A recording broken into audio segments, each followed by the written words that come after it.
वैसे क्या आपने कभी सोचा है कि वर्ल्ड के coldest, most desolate and mysterious places में जीवन कैसा होगा, जहां चारों तरफ बस स्नो, कोल्ड विंड्स और एक गहरी अनजानी खामोशी पसरी रहती है।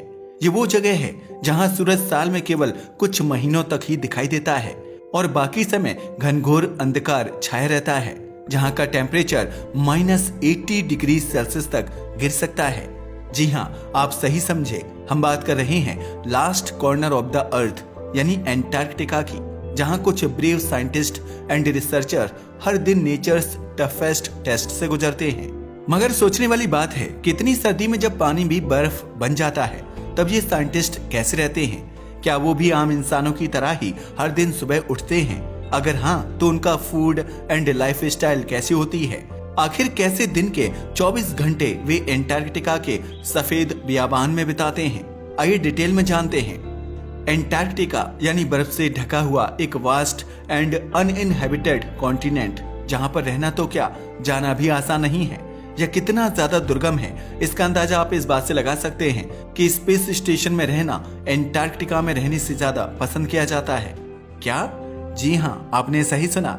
तो अब आप सोच सकते हैं यह कैसी जगह है। यही वजह है कि धरती पर बहुत ही कम लोग यहाँ जाकर रहते हैं, वो भी केवल साइंटिफिक रिसर्च के लिए।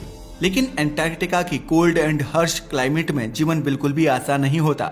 वहाँ पर एवरीडे लाइफ इतनी चैलेंजिंग होती है मानो कोई जंग हो। असल में वहाँ की जिंदगी बाकी दुनिया से बिल्कुल अलग है, जिसका अंदाजा आप इस बात से लगा सकते हैं कि यहाँ का एवरेज टेम्परेचर -50 डिग्री सेल्सियस तक रहता है। विंटर में यह टेम्परेचर घटकर -80 डिग्री सेल्सियस तक पहुंच जाता है। यही वजह है कि यहाँ जीवन बहुत मुश्किलों से भरा होता है। बताते चलें, एंटार्क्टिका एक ऐसा महाद्वीप है जिसका 98% हिस्सा आज भी बर्फ से ढका हुआ है। यहाँ जीवन केवल रिसर्च वर्क के लिए ही संभव है, वो भी तमाम कठिनाइयों के साथ। हमारे वैज्ञानिक यहाँ पर डिफिकल्ट सिचुएशंस में रिसर्च करते हैं। वास्तव में एंटार्क्टिका में रिसर्च स्टेशन का जीवन कितना चुनौतीपूर्ण है, इसकी आप कल्पना भी नहीं कर सकते। लेकिन हाँ, एक बात तो है, साइंटिफिक व्यू से यह काफी एक्साइटिंग भी है।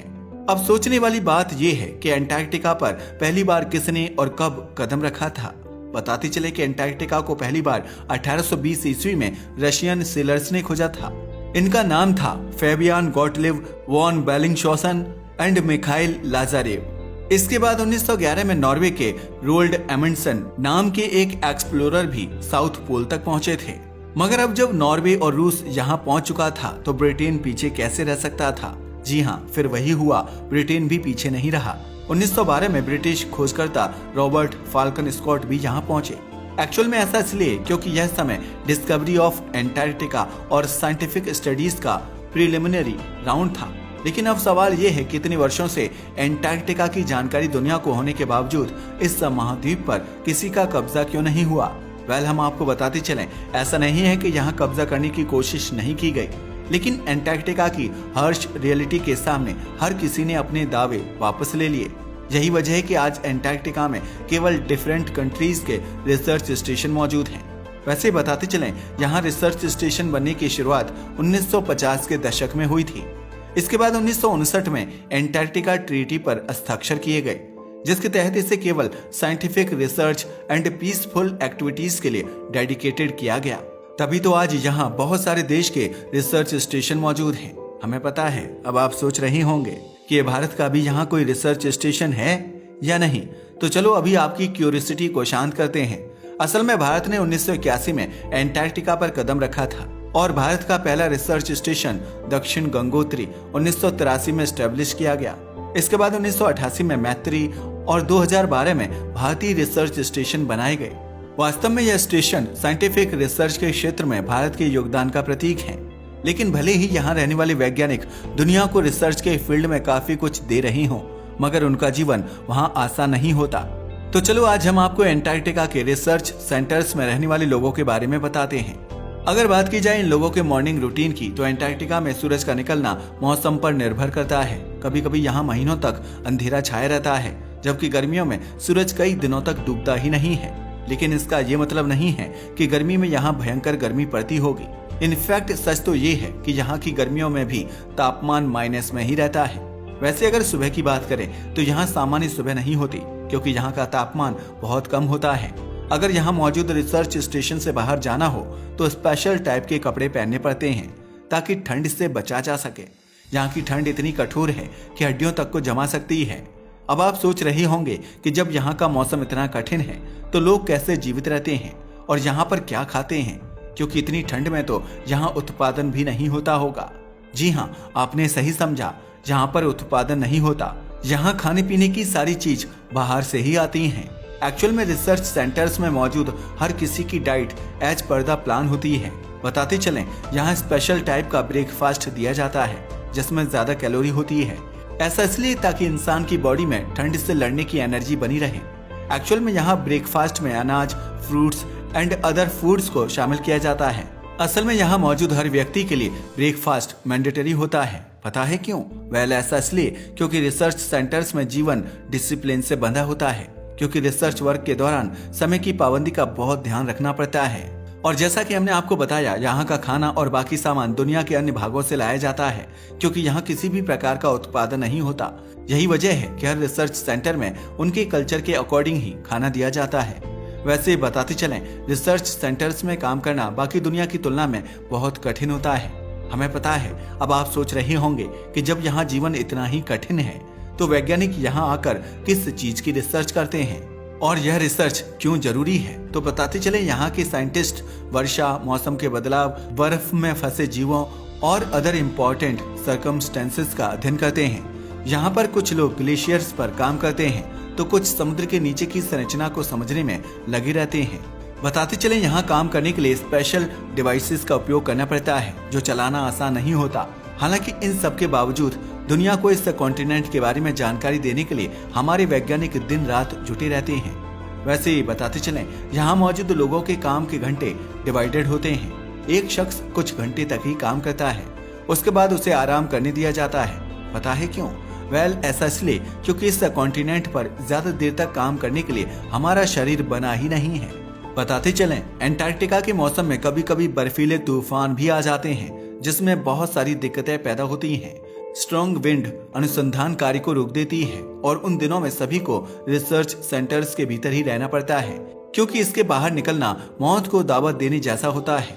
एक्चुअल में यहाँ पर बना हुआ रिसर्च सेंटर किसी सेफ्टी बाल्व की तरह काम करता है और यहीं पर उनकी जिंदगी चलती रहती है। वैसे अगर बात की जाए यहाँ के दोपहर के समय की, तो वो भी बाकी दुनिया से अलग होता है। असल में अब तक हमने आपको केवल मॉर्निंग रूटीन और रिसर्च टास्क्स के बारे में बताया। चलिए अब थोड़ा आगे बढ़ते हैं और बात करते हैं उनकी दोपहर की। हमें पता है, अब आप सोच रहे होंगे कि क्या इन लोगों की दोपहर भी नॉर्मल लोगों की तरह ही होती है। तो बताते चले, बिग नो, जी नहीं, ऐसा बिल्कुल नहीं होता। बताते चले, लंच यहाँ रिसर्च सेंटर्स में मौजूद सभी लोग एक साथ मिलकर करते हैं, बिल्कुल एक फैमिली की तरह, ताकि इनमें से किसी को भी अकेलेपन का एहसास ना हो। खाने के बाद सभी थोड़ी देर के लिए रेस्ट करते हैं ताकि अपने शरीर की थकान को मिटा सकें। एक्चुअल में एंटार्क्टिका में बाहर जाकर एंटरटेनमेंट की कोई सुविधा नहीं है, इसलिए रिसर्चर्स किताबें पढ़ते हैं, ऑनलाइन फिल्में देखते हैं, गेम्स खेलते हैं या फिर एक दूसरे के साथ बातें करते हैं। हालांकि वे ज्यादा देर तक अपनी फैमिली से बात नहीं कर सकते, क्योंकि यहाँ पर कुछ ही देर के लिए नेटवर्क मिलता है जिसमें सभी लोगों को अपने जरूरी काम पूरे करने होते हैं। दोपहर के बाद वैज्ञानिक फिर से अपने अनुसंधान में जुट जाते हैं। कुछ लोग सैंपल इकट्ठा करने चाहते हैं तो कुछ लैब में टेस्टिंग कार्य को जारी रखते हैं, क्योंकि डिसाइडेड टाइम में हर किसी को अपना अपना प्रोजेक्ट कंप्लीट करना होता है और उसी के अनुसार उन्हें डेटा कलेक्ट करना होता है। असल में एंटार्क्टिका में उपलब्ध हर जानकारी बेहद मूल्यवान होती है। यहाँ से मिला हर डेटा धरती के एनवायरनमेंट एंड क्लाइमेट चेंज को समझने में मदद करता है। शाम के समय सभी लोग मिलकर खाना बनाते हैं और खाते हैं। खाने में अपने अपने कल्चर के अनुसार भोजन तैयार किया जाता है। वैसे अगर बात की जाए रात की, तो रात में सोने से पहले सभी को अगले दिन की योजना बनाने का निर्देश दिया जाता है। सोने से पहले मौसम की रिपोर्ट चेक की जाती है ताकि किसी स्टॉर्म और डिजास्टर की सिचुएशन में सेफ्टी इंश्योर की जा सके। वैसे बताते चले, रात को तापमान और भी गिर जाता है, इसलिए सभी लोग अच्छे और गर्म कपड़े पहनकर ही सोते हैं। वैसे यहाँ रहने की चुनौतियों से तो वैज्ञानिक गुजरते ही हैं, मगर साथ ही एक चुनौती ऐसी भी होती है जो बेहद खतरनाक होती है, और वह होती है भावनात्मक चुनौतियां। यह सच है कि यहाँ का मौसम कठिन है, लेकिन सबसे कठिन होता है अपने परिवार और दोस्तों से दूर रहना, जिसका अंदाजा आप इस बात से लगा सकते हैं कि कई महीनों तक तो लोग एक दूसरे से संपर्क तक नहीं कर पाते। मगर फिर एक अच्छी बात सामने आती है। असल में यहाँ मौजूद लोग एक दूसरे का परिवार बन जाते हैं और यही साथ उन्हें हिम्मत देता है। एंटार्क्टिका में रहकर ही यह समझ में आता है कि जिंदगी कितनी कीमती है। वास्तव में ये दुनिया की एक ऐसी जगह है जहाँ पर इंसान को फोर्स ऑफ नेचर का एहसास होता है। यहाँ की शांति और संघर्ष यहाँ मौजूद हर शख्स को सिखाते हैं कि इंसान को अपनी सीमाओं को पार कर चुनौतियों का सामना करना चाहिए। तो ये थी कहानी एंटार्क्टिका की, जहाँ पर हमने यहाँ मौजूद चुनौतियों के बारे में आपको बताया। वैसे आपका इसके बारे में क्या ख्याल है? अपनी राय को हमें कमेंट करके बताना ना भूलिएगा। साथ ही अगर आपको हमारी वीडियो पसंद आए तो इसे लाइक और हमारे चैनल को सब्सक्राइब करें। धन्यवाद।